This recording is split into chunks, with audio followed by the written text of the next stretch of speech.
I hereby call the October 5th, 2016 Pleasant Valley Recreation and Park District Board meeting to order. And we're going to start with the Pledge of Allegiance, and Cheryl is going to help us out and lead us in that. Please stand. I pledge allegiance to the flag of the United States of America and to the republic for which it stands, one nation, under God, indivisible, with liberty and justice for all. Thank you, Cheryl. Next, roll call, please. Director Kelly. Director Magner. Here. Director Malloy. Here. Chairman Mishler. Here. Let the record state that Dr. Neil Dixon is not present for the meeting, but we do have 4, so that's enough to continue. Next is agenda item number 4, amendments to the agenda. Do we have any changes there, Mary? We do. We're going to pull presentation B for CGSA and move that to a later date. Okay. Do I have a motion for the modified agenda? I'll make a motion to accept the amended agenda. Second. Roll call, please. Director Magner. Aye. Director Malloy. Aye. Director Kelly. Aye. Chairman Mishler. Aye. Next up is presentations, and we're going to start with district highlights. And Cheryl, are you, or Cheryl's going to start maybe? I'm not sure. We're going to play tag team, I think.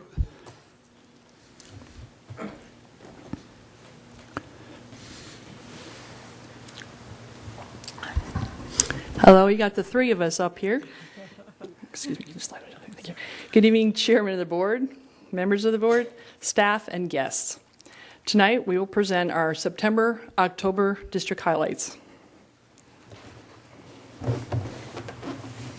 We are Cheryl Peterson. Karen Roberts. And Debbie Brooks.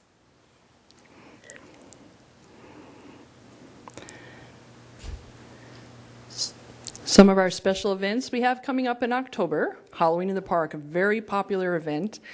This year, Monday, October 31st, 5 to 8 on the community center grounds. We get, what do we get, around 2,000 people show up usually for that, plus or minus?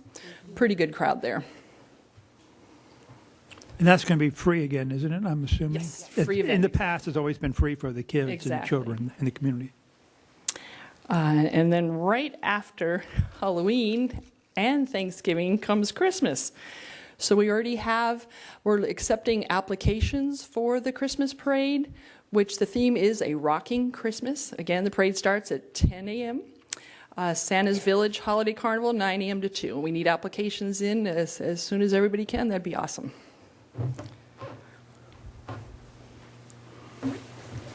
Some of our continuing outdoor education classes and hikes. We have hikes coming up. Classes, Healthy Garden, Changing Gardens, Birds of Fall, Streamside Safari in September, which happened, and coming up in October. And they are located at Camarillo Grove and Mission Oaks to take advantage of the trails and the varying landscape. And hikes are only $5. What a bargain.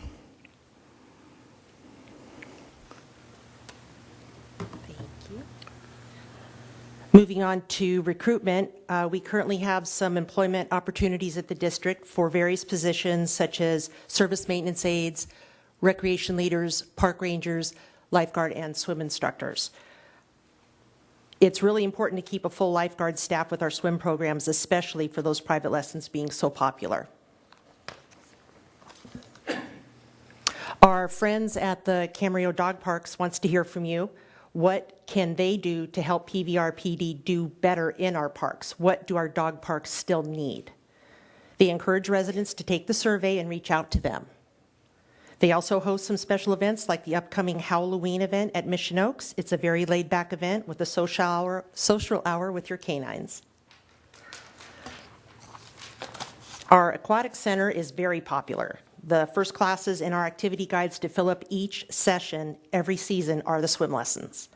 It doesn't matter if it's not summer. With our indoor facility, you have the ability to swim in a heated pool all year round.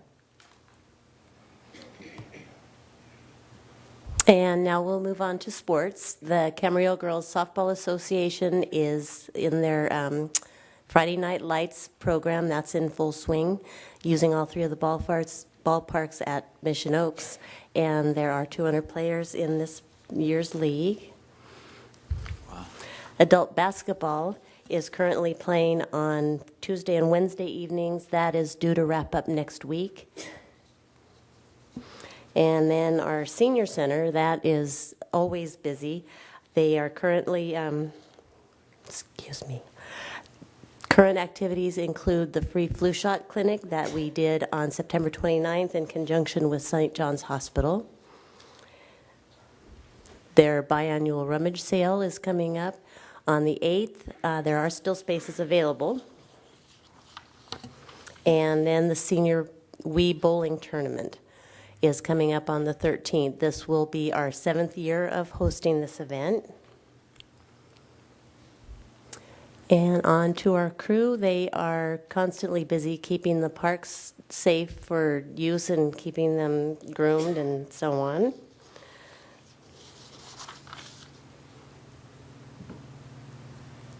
That's our district highlights for September, October. Any questions? Then we'll move on to the spotlight. Any questions or comments? I have one question. There was no web address for the survey for the dog Friends of Camarillo. Did they just go Friends of Camarillo Dogparks.org? Yes, it is. That's where the survey is? Mm-hmm. Okay. Their survey is right on there where the vehicle was. Okay, great. The only thing I want to add is when I went up touring the senior center in Simi Valley, those guys have won that Reed 2 bowling thing a couple of times now. And they have a room with those trophies. I mean, they're very, when you go up there, they're very proud of that. And they show that off in their senior center. I just want to let you know that I hope our guys, they're doing better, and I hope they continue to improve. Our turn is next. Yeah. Okay, good. This will be our year, right, Okay. Jean? Oh, thank you guys for that. Sure. Actually, Oh, you're going to, yeah, we're going to stay up here and Oh, hope I'm you don't sorry. mind for our district spotlight, which is on park and facility rentals, which we're all thoroughly involved with up here. Yes, this is the same slide, but you can never get too much of a good thing, right? Just roughly a list of our 28 district parks, if you're looking closely there. We have the ones listed in green are our reservable parks. By reservable parks, so there's only about 9 of them. Meaning reservable, they have restrooms and they have picnic shelters to reserve. And then we have Mel Vincent up there, opening up in 2017, and I am going to admit I forgot Carmenita on this list, and I apologize. It's my error. General map showing the location of our parks. You can see we're pretty well spread across the district, opening up the new park on the west side there, or north side? West side there, yeah. And we have a good mixture of various parks, and probably over about 300 acres of parkage.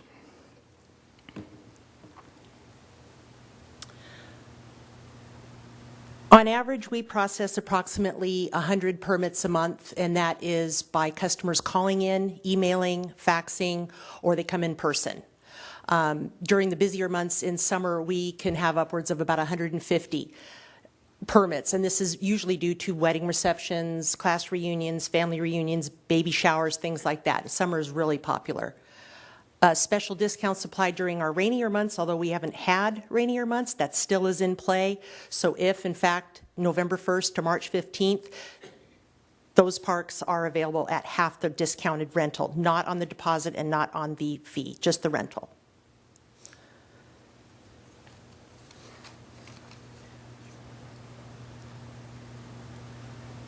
Okay, and on to our actual rentals. The Community Center Auditorium is a very versatile building. It's been used for everything from reception hall, concert venue, to the Wee Bowling Alley, to a flu shot clinic. So it's very popular, can hold 500 people, seated theater style, 300 banquet style. The community center also has 7 classrooms that are available for rental. The 5 smaller classrooms are good for classes and small birthday parties. The larger ones are good for more larger parties, larger meetings, and so on. We do also have a meeting room out at Pleasant Valley Fields. Typically, that is utilized mostly by the community service groups. However, it is available for the public.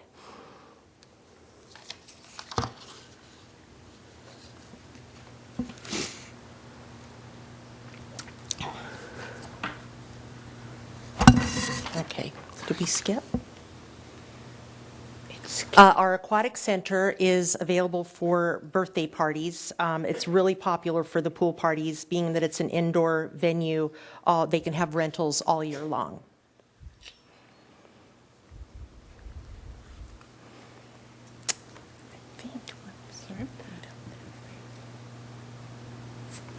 Camarillo Grove, one of our popular parks, 5 separate picnic shelters out there, ranging to accommodate 50 to 300 people.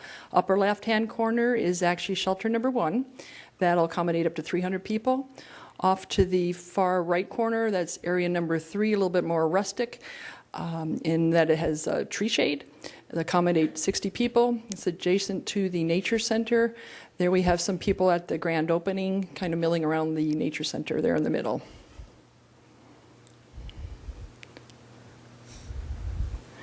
Okay, on the other side of the parking lot, we do have 3 more picnic shelters. Area number 4, it looks like it's the largest. It's actually accommodates probably about 50, but it does have a little shelter there. That's one in the upper left. To the right upper hand is area number 5. Nice area, has a large barbecue with a little hoist and a wheel, that sort of thing, and that'll accommodate 60. Area down to the right, bottom right, is area number 2. Will accommodate up to 200 people. Has good-sized barbecue water as well, and our good-sized playground, and the off-leash dog park is on this side as well. We're new this year, and we're still pretty new to this. We're looking to rent out the nature center for various events. We do have a birthday party coming up in October, and but it is available for school groups, weddings, different events, and kids are still going to have a lot of fun there as it's open on a daily basis. Mission Oaks, another popular park. 3 separate picnic shelters will accommodate 60 each. Sometimes larger groups will reserve all 3 of them. And playground, restroom, softball, off-leash dog park on the back side to the right. Bob Kildy, huge park. Lots of things going on. Picnic shelter up in the upper left hand will accommodate up to 200 people. Picnic shelter in the upper right hand will accommodate up to 60. We've got the aquatic center there, skate park, nice playground, and we do have handball courts and tennis courts there as well.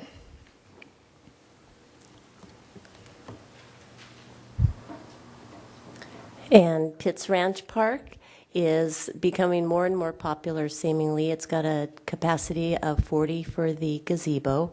It's also got tennis courts, basketball court, and a ball field. Plenty of opportunity to work off that picnic lunch. Nancy Bush Park is full of pepper trees. It's actually a very peaceful park and a very popular gathering spot for families. It does have seating for 60 and a nice walking path through the middle. And Valley Lindo is also a very popular park. The amphitheater, the amphitheater, the shade trees, and the bridges make it popular for all sorts of different activities. I know Scouts have had their bridging over ceremonies there, and I know that soccer practices there, so it's another very versatile facility that we offer. Our community center park is quite popular because of the location and the easy access to the playground and the restrooms. With the future renovations to the playground equipment, this park is definitely going to see some more rentals and daily use. Freedom Center Park is a great shelter for larger gatherings. It has easy access to the parking lots, the restrooms, and the ball fields. Our Neal Ranch Park is great for walkers or joggers who like to have a structured track, sort of to set their goals and keep their goals. Also with the newly installed exercise equipment, that park is now getting utilized quite a bit more. It's also used for dog obedience classes and occasional sports practices. Thank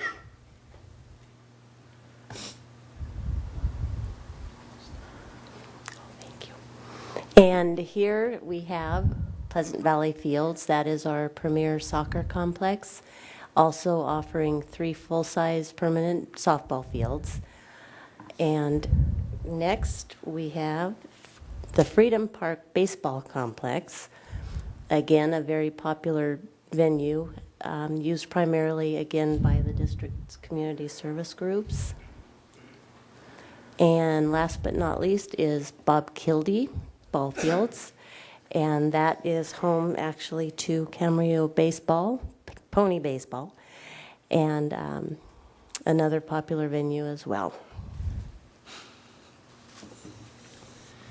Part of our reservations do include quite a few of special events. Some of them are our own, our community events, Easter Extravaganza, Halloween, Christmas. We do have Eddie Money up there on the upper right hand, utilizing our stage, which is also available for rental.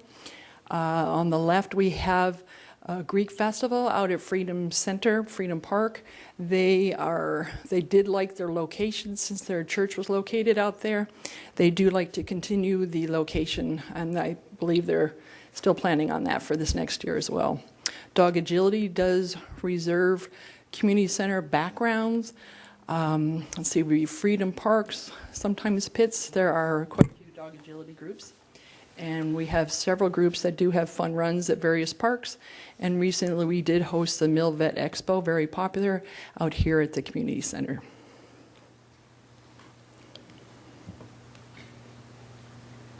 Regarding our rental procedures, we, the customer service reps, try to gather as much detailed information as we can from the customers, whether it's a picnic shelter, an indoor facility, or anything like that, to create that permit. These are just some of the key points we have to touch on to get more information about what they need. Days and times, amount of people, vendors, are you having alcohol, decorations, especially the area requested. Not all of them accommodate the same amount of people. What type is your event? Are you having jump houses or vendors? Are you a nonprofit? So real important questions to ask when we're trying to gather information for their permit. And this is a rendering of our new Mel Vincent Park, which is going into, well, supposedly completion due early 2017. So it is our newest 5-acre park. It's going to have some basketball courts and some playground equipment.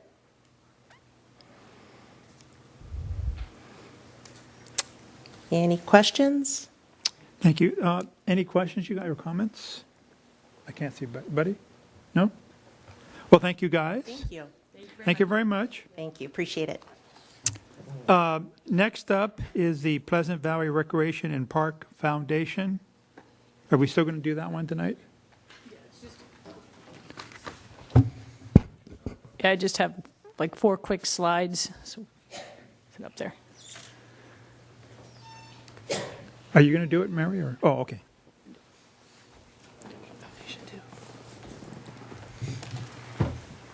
While we're queuing that up, I would like to mention that these 3 ladies know every one of our parks inside and out. And when you call and tell them what it is that you want to do, they'll ask you 20 questions and really set you up. I was really glad to see that that's not done online, because there's like no substitution for the experience of the 3 of you. And you guys are really helpful in doing events. So, as a customer, I know this firsthand. So, and and as a customer, I really appreciate you making everything work well for the organization too. So, Thank you. All right.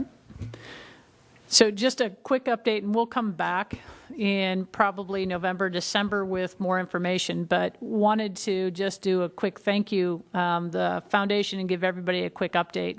The event that took place on September 24th, just wanted to thank people that were there as well, and we'll go through the sponsors, but you can kind of see that we used actually Camarillo Grove Park as the venue this year. And we had approximately 75 to 100 people that attended the event. So thanks for all those that attended. Then the other thing that the foundation, one of the things last year the foundation did was they were able to give $10,000 to the Kiwanis Club that is helping with the expansion of the community center. And so there was a groundbreaking on September 8th. So that is right now still waiting on final dates, but looking at that actually probably going in the first week of November since we're backed up with Halloween. So once again, just kind of kudos to the foundation for doing that. And then the last thing, just a few more photos. You can see people enjoying the event. And thank you to the Lambs for cooking. So if you want some good barbecue, they do a great job of barbecuing. And then the last slide that we have here is just a thank you. These are all the sponsors that helped in some way, shape, or form, either dollar donations or by giving us raffle items or such. And like I said, we'll come back. Kind of the preliminary numbers right now, I believe, and this is without expenses being taken out, we're probably around 17,000, 18,000 initially, and then have to back out expenses. And like I said, once we kind of go through that, we'll bring something formal back to the board of what that looks like. But once again, just thanking everybody who helped, the foundation members, as well as all the sponsors that helped with that. Thank you, Mary. Okay.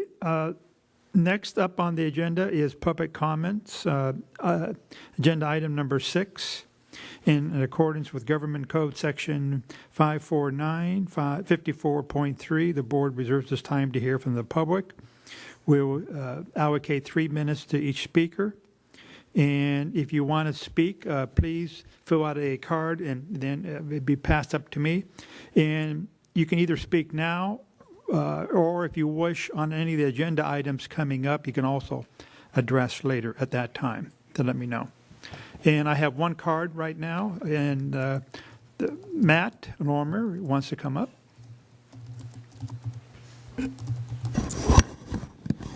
Quick comment. You know, it's good to see the employees come up here. You have some really great employees, so it's good to see them in person, you know, and you guys allow them to come up. I really think that's great.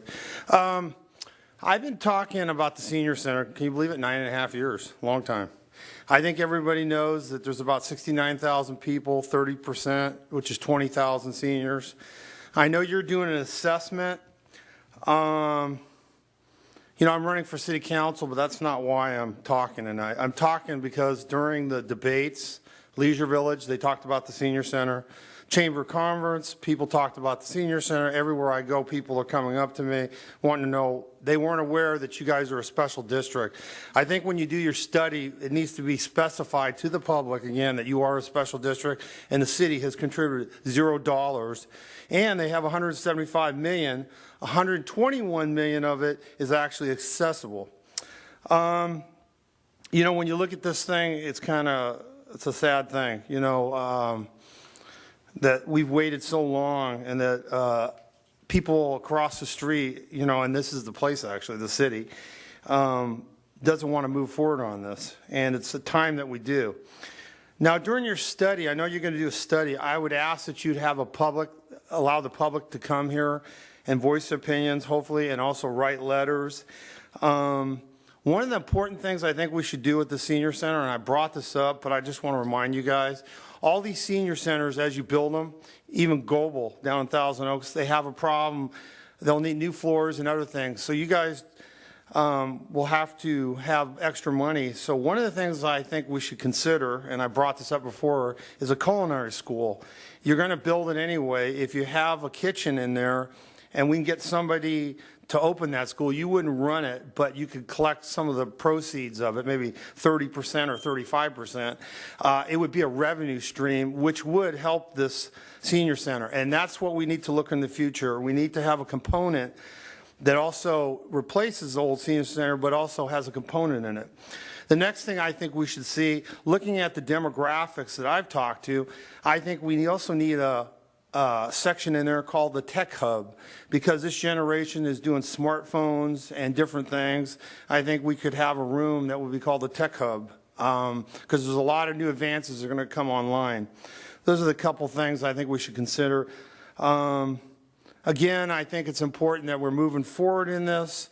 I know there's people, a lot of have questions in the public regarding the amount of money that's being spent, but if it leads to some type of resolution, we can move forward. I think it's a good idea.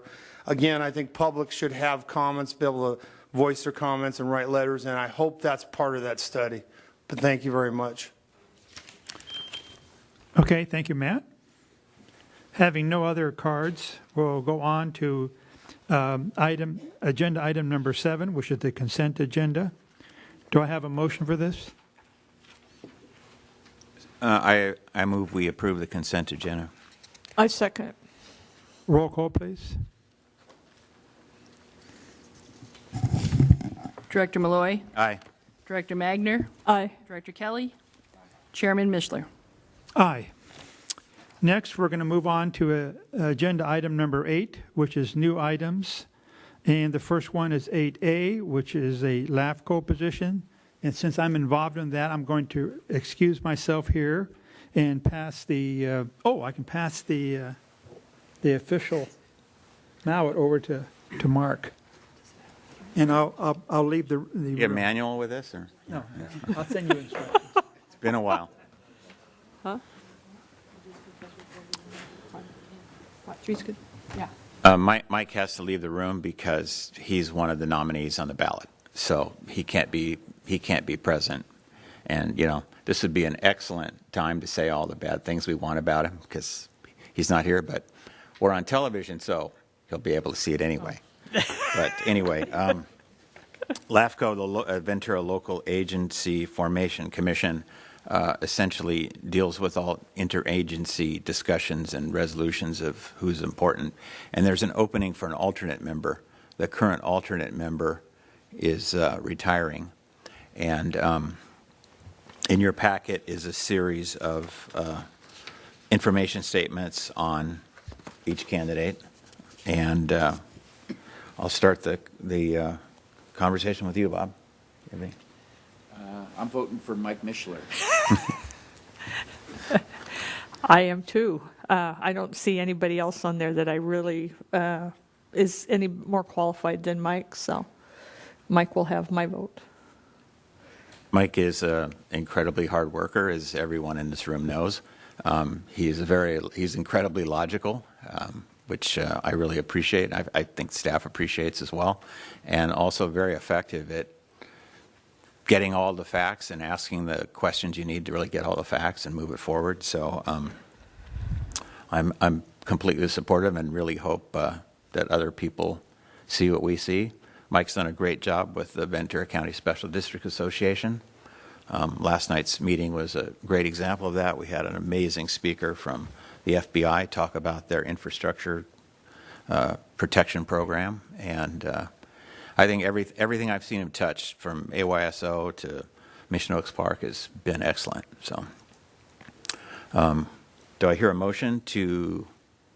I'll make a motion to vote for Mike Mishler for LAFCO Special District alternate member. Second. Okay, please call the roll. Director Magner, Aye. Director Kelly, Secretary Malloy. Aye. So I get to pass the gavel back without even getting to hammer it? That's really a bummer. Well, 2 years will be my turn again, so.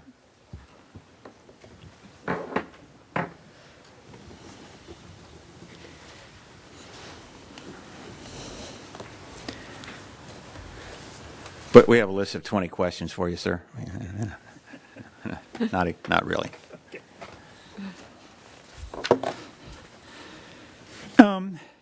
Next up is item 8B, which is capital projects timeline. And Lee, why are you up there for? I guess I was thinking Bob would do this, but go ahead. Whatever. Chairman, Mishler, members of the board, Bob Sarasolo and I will be presenting to you tonight a capital improvements project timeline. We prepared this timeline for many reasons. First of all, informing the board of what's up and coming. Second of all, informing the citizens of the community so that they understand that some of our projects may impact them and they can plan ahead. First of all, we're going to do a little bit of a recap of our fiscal year 15-16 projects. I'll be handing this over to Bob in a moment. But a fixed asset capitalization inventory is an item that costs $5,000 or more, and that allows us to depreciate it over a period of time. So it includes land, building, machinery, and equipment. And as I said, I'll be handing this to Bob, and he'll be introducing the projects that we worked on for 15-16, as well as the timeline for 16-17. Good evening, Chairman, Mishler, members of the board. As Leo said, we're here to talk about our capital projects from last year and this coming year. Last year's projects, we resurfaced Springville tennis courts, Locker Park basketball court. We slurry sealed a third of Pleasant Valley Fields. We worked on Area 1 and Area 2 of Camarillo Grove, the pavilions, rebuilt them, gave them one more shade, and spruced up the Area 1. And we also have been working on the Charter Oak tree windrow. Some before and after on a couple of them. This is Springville tennis court. Locker Park, before, after, much needed here.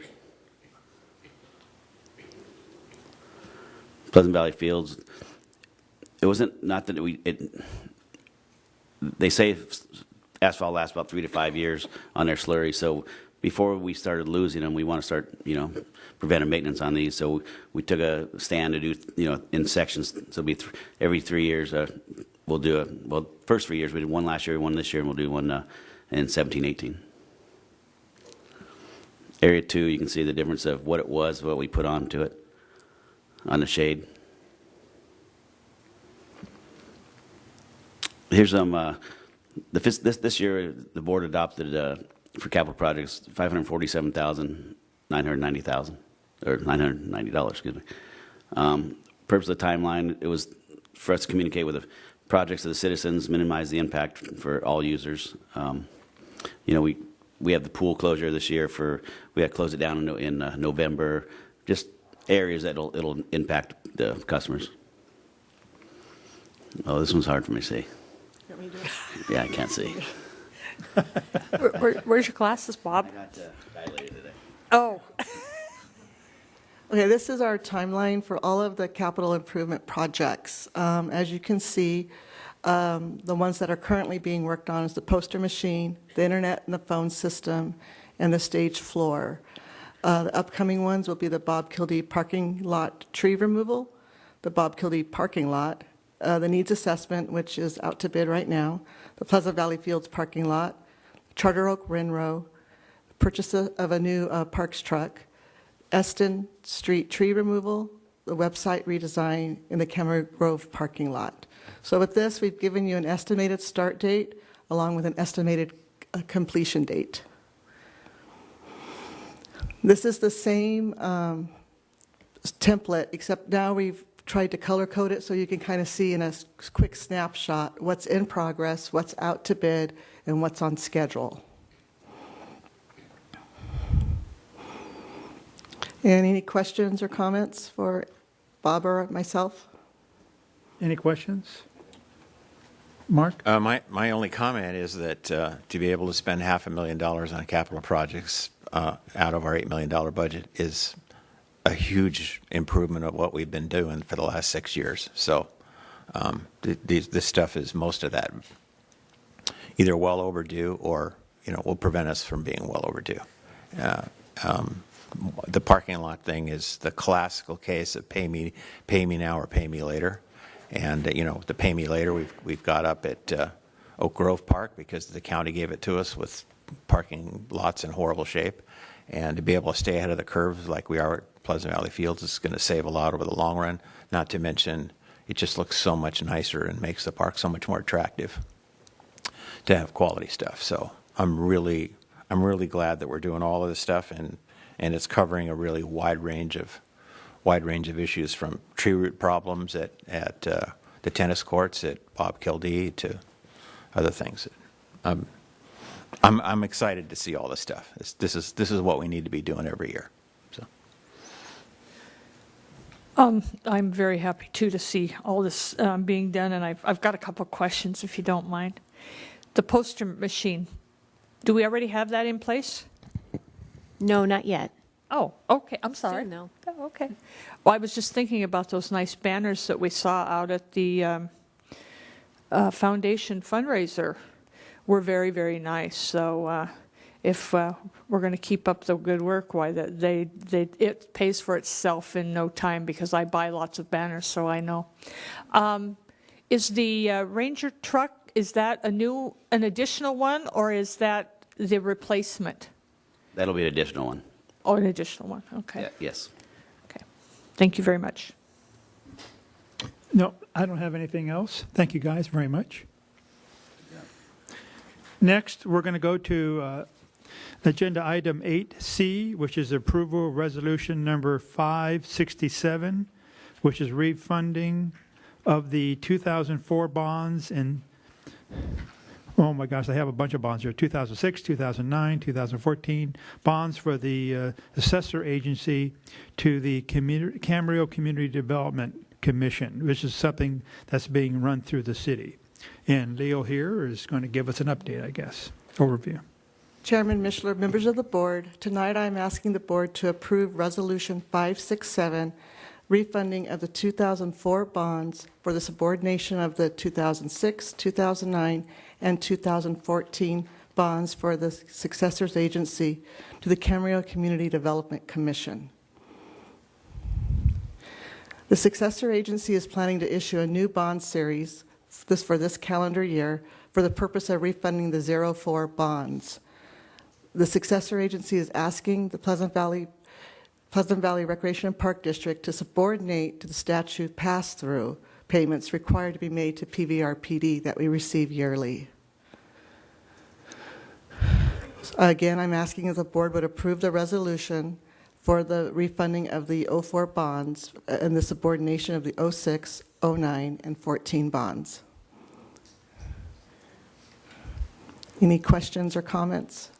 Let me just start off by saying you should point out that the city is doing this for what reason? You want to, I mean, it's obvious, but I mean, you should. They're going to be lowering their interest rate on that bond, which would increase possibly the payment that the district receives as well as others. Well, reduce the payment. It'll reduce their payment but increase what we will get through the pass-through because the interest rate would be lower. Right. So that's the reason the city's doing it, of course. It's like, and then, in a sense, we almost have to do this. I mean, basically, we have no. Correct. This is a professional courtesy. If the district did not respond, they can still move forward with it. So, I should point out to the public that the successor agency is what is now used to be called redevelopment agencies prior in the state of California. But 5-6 years ago, Governor Brown outlawed them all. And so no new redevelopment agencies could start up now. But this is an older one that was in place before. And a successor agency is simply the agency that's simply carrying out the bond payments and making sure the properties get sold off and stuff. And so we're still through that process. And last year, I think it was $386,000 or something is what they took out of our property taxes last year to pay for this, as our portion of the cost for those bonds and stuff to pay back. Okay, saying all that, do I have any questions or comments from anybody on this? I'm always in favor of spending less money on interest, Okay. no matter what agency it is, so, I prefer that too. yeah. I just want to make sure that it's clear. Basically, there's these older bonds out there, or bond out there, and it's at a higher interest rate. Correct. Okay, and so the city's doing the prudent thing by trying to retire that bond, bring in new 2016 bonds that are at a lower interest rate, right? Yes. Okay, and we don't really have it, as you mentioned, very much to say about it, but at the end result will be that we also do better too. We should, yes. I've been in contact with the city's finance department, and And so this is good for the citizens of Camarillo, right? The district and the city. it's a win-win. All right, thank you. And I just want to make one last point. When these redevelopment agencies were started up, the city or the county, or the city in this case, the agencies like ours or the Camarillo Healthcare District was also impacted by this particular one. We have no input, no control, no veto, no nothing. I mean, it didn't matter if we liked what they were doing or not liked what, we had no input to any of this stuff when the city originally started all these redevelopment agencies type stuff. So it doesn't mean when we're voting yes or no on this, it doesn't mean we're for or against the project, because we have no control over that. We're just talking about the bond issue here and stuff. So any more questions or comments? Do I have a motion? I'll make a motion to approve resolution number 567, the refunding of the 2004 bonds and the subordination of the 2006, 2009, and 2014 bonds. Is there a second? Second. Roll call, please. Director Magner? Aye. Director Malloy? Aye. Director Kelly? Aye. Chairman Mishler? Aye. Next is agenda item number 9, which is informational items, which do not require any action. And the first one up is myself as chairperson. And I just want to make a quick note talking about the new signs we're putting up and the branding effort in the coverage that it's receiving in, like the Acorn, for example. The feedback I have been receiving from the public is very positive. So far, I haven't received any negative feedback, and it's all been positive. And I'm also continually surprised by the number of people in the community who do not know we're a special district. And in one case, I have some neighbors who I've known for 30 years who are very nice people, and they know I'm on the park board and everything else. And they, up until they read the Acorn article a week ago, they thought we were still a department of the city. I mean, and so so that's one reason we're doing all this, is to help educate the citizens out there that we are a special district and not part of the city hall government. So it's very positive. I think this is all good from my standpoint on that. Next up is Ventura County Special Districts Association and the California Special Districts Association. You want to talk about that? Yes. Last night, Chairman Mishler and Director Malloy and General Manager Otten and myself attended the Ventura County Special Districts Association meeting, and I do have to say that's probably one of the very best meetings that we've had. There was a FBI agent there. I think somebody else mentioned, I think Mark mentioned the infra guard that they went over, and it just blows you away when you hear things about cybersecurity and active shooters and things like that, and I think it just brought a lot of things to light. So I know Mary's in contact with them, and we'll be probably holding some of their classes. So very impressed with that. Leo and I will be attending the California Special Districts Association annual conference next week in San Diego. Some very interesting items on the agenda. I think some new classes are being offered this year, and which is very motivating to me because this is the 5th year I've gone, and it's nice to see new items come in there and to be talked about. And this will be Leo's first time, and I think she'll really enjoy it. And we're going to visit a desal plant on Monday, which I've no clue about, and I think she's as excited as I am. So we'll do that on Monday, and we'll give you a report when we get back. So other than that, I've been to Sacramento twice since the last meeting, so my frequent flyer miles are adding up. So, and thank goodness not at the expense to the district. So that's all I have for them. Thank you, Elaine. Next up is the Santa Monica Mountains Conservatory. And I'm going to mention, I attended the last meeting, which was on September 26th. And this one was actually held at Moore Park City. And so I was real excited because that's just a couple miles up the road from us here. Usually, like the next meeting will be back by downtown Los Angeles. I typically have to drive 60 miles to it. But anyway, this was nice. And what they did at this particular one, they had an hour and 15-minute field trip provided by the city to all the members. And they had a field trip, and they went around to all the different open spaces in and around the city of Moore Park. And we had several different stops. And it was very interesting. So some of the things, just to give some people a background about the city of Moore Park up there, is kind of interesting, is, first of all, when they incorporated, usually if you don't have a special district like us, like Thousand Oaks, Simi Valley, and Camarillo, with our special districts here, we receive the 5.5% of the property tax going to parks. Well, cities of Ventura, Oxnard, Port Miami receive that. Well, Moore Park, the county, when they struck a deal to incorporate, the county decided to keep that 5.5% for parks. So the city of Moore Park does not get that 5.5% that the other cities receive.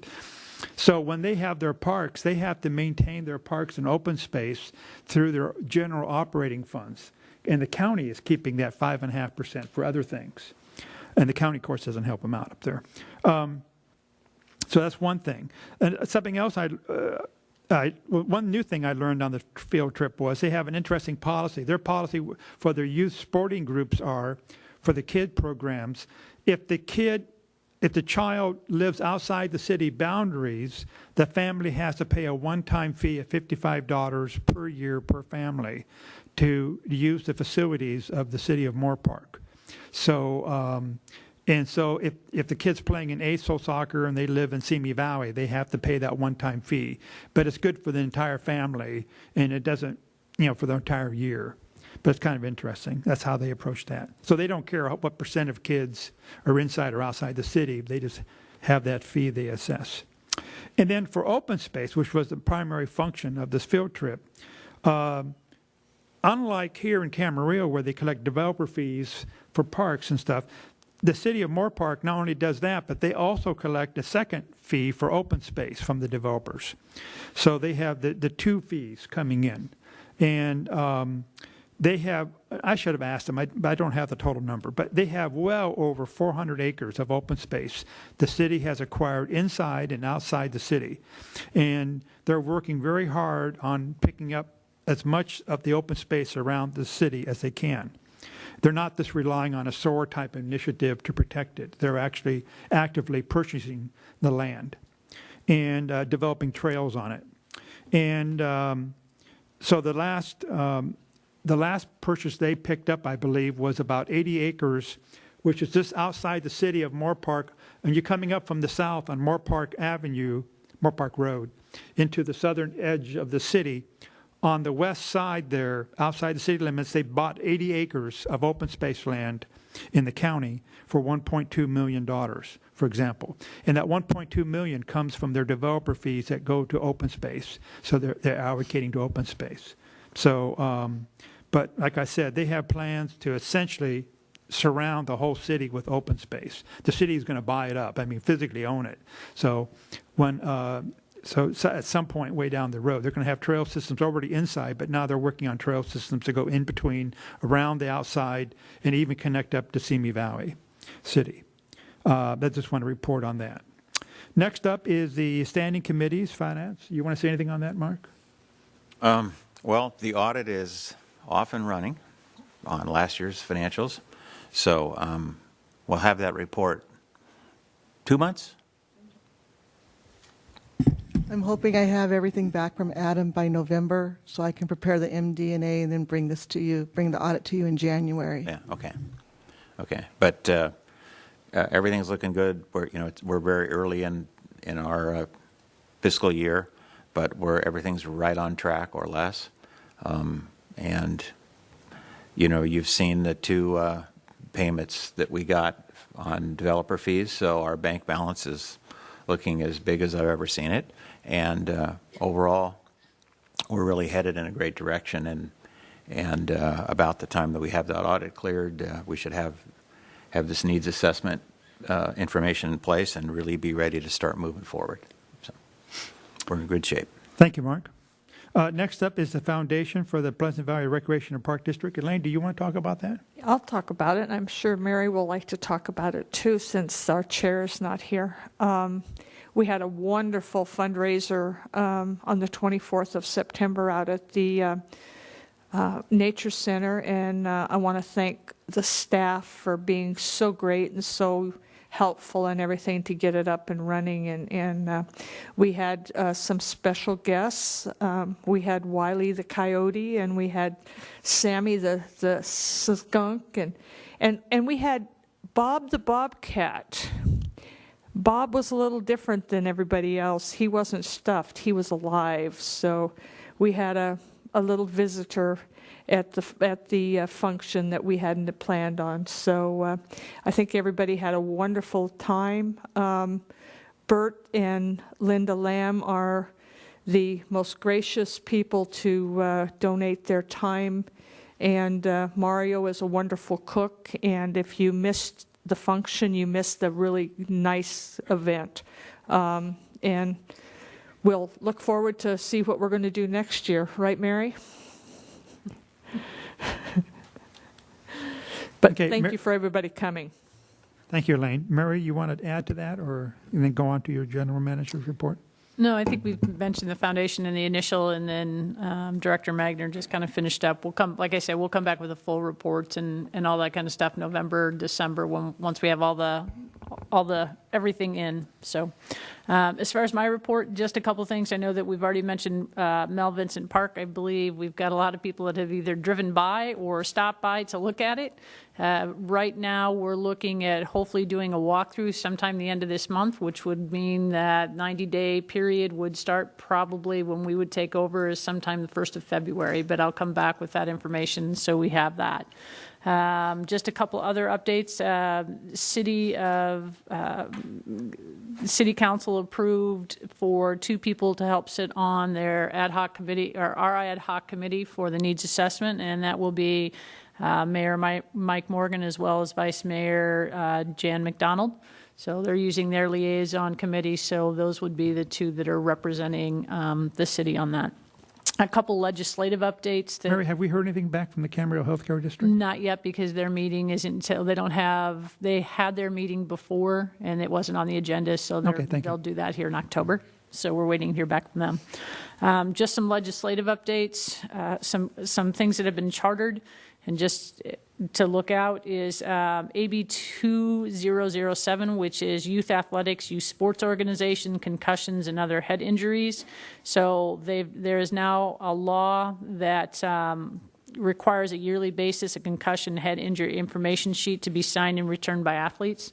So the reason I bring this up is because all of our youth sports groups, as well as any entity that we do business, nonprofit, local government agency, so anything that we sponsor, anything like that, there'll be 27 different sports that everybody will have to sign off on. So that will affect our youth sports groups and other groups. So we will have a little bit of time to get that in order, but that will affect everybody. Another one that just was chartered was SB 977 regarding youth or tobacco youth sports events. So there has always been some legislation with how close people can smoke, and right now with tobacco at youth sports events, They have to be a minimum of 250 feet away, otherwise they can be in violation and there's a $250 fine. So I only throw that out because I know we partner with a lot of youth sports organizations. I know most people are pretty good about it, but that's one more thing, which means that there'll be a couple that specifically will need to go into our ordinance when we come back for that as well. Mary, does that mean, for example, I'm thinking of PV fields out there, and the soccer fields are located at one location, but of course our park boundaries go all the way up right to the edge of the street, Village at the Park Drive, for example, or something. Does that mean if someone's on the city street and they're within 250 feet of our property fence, are they in violation? Or does that mean 250 feet from the soccer field? Or I'm just curious how that works. What I'll have to do is research that a little bit more. I know that the initial read, if I'm just reading it initially, it looks like from 250 feet from where the soccer field is, but I'll need to read more through that to see if it means property or what exactly that looks like, because that could have a huge effect, whether it's PV or if you look at Los Altos / Bob Kildee, because we do have parents that will smoke in the parking lots. So I'll need to go through there and kind of read that. So this is just kind of the initial, those two things have just gone into law to make sure that we're aware of. Those are some things that are going to affect us both ordinance-wise as well as some of our user groups. But the user groups are not responsible for, that's not really their responsibility to enforce. That's our responsibility or whatever. For the smoking, yes. Yes. But it'll be our responsibility. But I think one of the things that we try and do with most of those things is make sure that user groups know that, because our rangers do go out. And so what I don't want to do or don't want to see is we're writing massive amounts of tickets because we're not educating. So it will be educating to make sure people do understand that wherever that line is drawn. May I just comment? I don't think that's going to, at least at PV fields, that's not going to be a big problem. And I also assume probably at the baseball field at Freedom also. I'm out there as much as anybody is out there. And in the last 5 years, I've maybe seen 5 people smoking. And so I don't think we need to go overboard on that particular item until it proves necessary. Also, this thing about the concussion, I'm not sure exactly what requirements there are regarding that particular bill and who they fall upon. What exactly does that bill do? So the way that, just a quick snapshot, the way that it's actually written is current law requires a yearly basis a concussion head injury information sheet to be signed and returned by the athlete and the athlete's parents or guardian before the athlete initiates practice or competition. This is for a player who has one, maybe? Nope. Or you're talking about every single player in the organization? Right. So this means every single gosh. player, which is why I'm saying what will happen is they've got to be able to sign. And once I read through the entire bill, some of these things were just chartered like a week ago, and I haven't had time to go through and read them. It's more a heads up that these are two that are potentially going to affect different groups. It's also going to affect us because there's 27, and I haven't read all the 27 different sports. But if you look at like even some of the classes taught, when you look at kid taught, any of those sports, because it relates to anybody under the age of 17. So we'll have to figure that out and what that looks like. We're not the only ones going through it, so it will probably be talking to some other agencies to figure out how they're doing that as well. What purpose is being served? Just information or? Well, I think what they want to make sure is it's information that when you're signing your kid up, so let's say whether it's soccer or football, is that there's the potential of head injury and you're signing off. I haven't, like I said, once again, I haven't read through the entire thing, but I think it's a heightened with all the information with concussions and, what some sport, the potential of concussions, and to make sure both the athletes and parents know that they're signing off to this. So. What's the bill number on that? Is it an AB? AB 2007. Okay. So obviously, as you learn more, you come back and update us some more on that. Okay, thank you. Correct. Oh, I'm sorry. Is there anything else on that, Mary? Yeah. Let me just ask you about the new playground equipment out here by the community center. Do we have a timeline on that? Are we still on schedule for late October, or do we have a closer date on that, or do we know? We've had to move the date. We've moved the date, and Amy, please correct me if I'm wrong, but they couldn't give us the exact date of the ship date, and so we had the potential that entire area could be out of commission for the Halloween, which would not be good. So right now, it's looking probably the first week in November. Starting November 1st.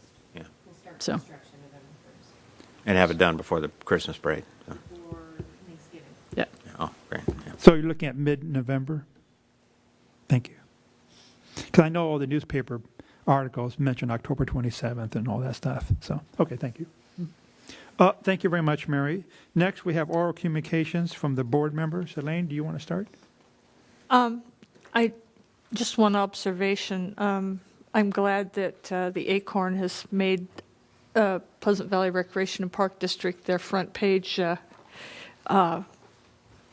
resident for the last few weeks. So some of it's been very, very good, and some of it's been okay. But I'm glad we're on somebody's radar, and I'm hearing more and more talk about Pleasant Valley Recreation and Park District.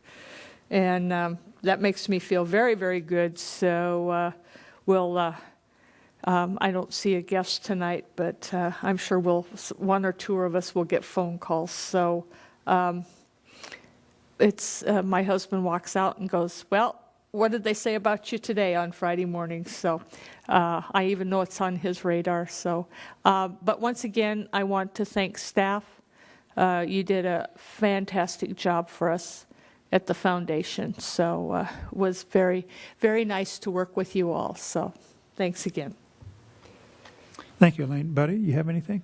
Just something that's been bugging me for a while.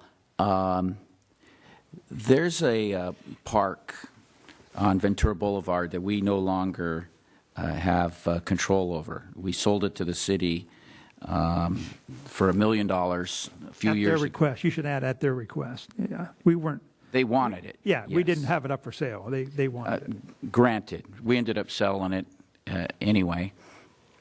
At the time, I remember the discussions quite clearly. I was not in favor of selling that park, but it was going to get done, and so in the process, we got certain guarantees from the city that it would be maintained as a park and so on and so forth. Well, I don't know if anyone else has gone out there recently, but that park looks terrible. It's basically dirt. It's as though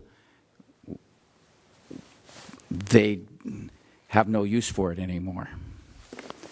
And frankly, I kind of resent it, and it makes me angry because, as we have discussed tonight, people think that we still are in control of that park. And they're letting it get in such a state of disrepair, potentially and inaccurately, makes us look bad.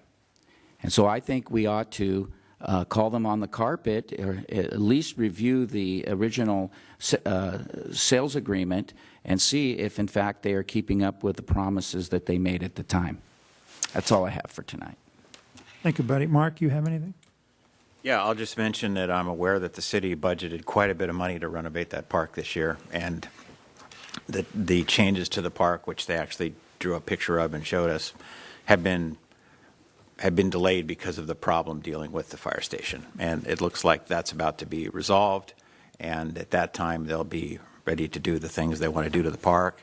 And I feel the same way. I feel the same way Bob does. It's you know, they've turned the water off to the place that the turf is just dead, and it's really unfortunate. But I do know they're planning to spend a lot of money there in the next year fixing it up. The one thing I wanted to mention is that Director or Chairman Mishler and I will be going on a Metropolitan Water District sponsored tour of reservoirs and state water facilities on October 14th and 15th. And as a part of the activities that we've had in Ventura County Special District Association, I've started to learn a little bit about how the water works in California, or we should say the water doesn't work in California. And this is going to help both of us learn a whole lot more about, that item that takes up 10% of our budget. So I'm really looking forward to doing that this week. And that's all I have. And you should mention there's no cost to the district. Yeah, no cost to the district, of course. Okay. Well, thank you very much. And I hereby adjourn the meeting of October 5th.